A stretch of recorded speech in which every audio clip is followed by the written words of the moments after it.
Ночная трасса неподалеку от Портленда была пуста, когда Кира возвращалась домой после тяжелой смены в клинике.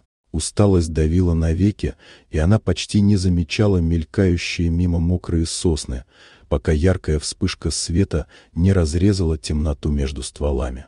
Интуитивно сбросив скорость, Кира остановила машину и спустилась по обрывистому склону, где вскоре увидела перевернутый автомобиль, вжимавшийся дымящимся корпусом в ствол кедра. Пламя постепенно охватывало моторный отсек, а рядом не было ни единого следа торможения. Внутри она заметила движение: мужчина, зажатый металлом и ремнем. Кира протиснулась через разбитое окно, порезав руки о стекло, и с трудом перерезав ремень маленьким складным ножом, вытащила пострадавшего наружу. Едва она оттащила его на безопасное расстояние, автомобиль взорвался, осветив лес оранжевым всполохом.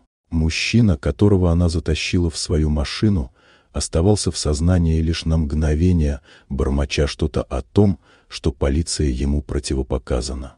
Дома Кира пыталась остановить кровотечение и не дать незнакомцу, Раюку Салливану, как оказалось позже, потерять последние силы. Он выглядел как человек, переживший не просто аварию, а целенаправленную охоту. Когда за окном остановился черный фургон без опознавательных знаков, ее догадки подтвердились. Стук в дверь был слишком уверенным, шаги слишком слаженными. Кира увидела несколько фигур у крыльца и почувствовала, как дом сужается до размеров ловушки. Мужчина на диване пришел в себя и лишь взглядом дал понять, что те, кто снаружи, пришли не за ней, а за ним. Дверь долго не выдержала бы, и вскоре трое вооруженных людей оказались внутри. Но вместо угрозы Кира увидела в их реакциях шок и облегчение. Они нашли Раюка живым.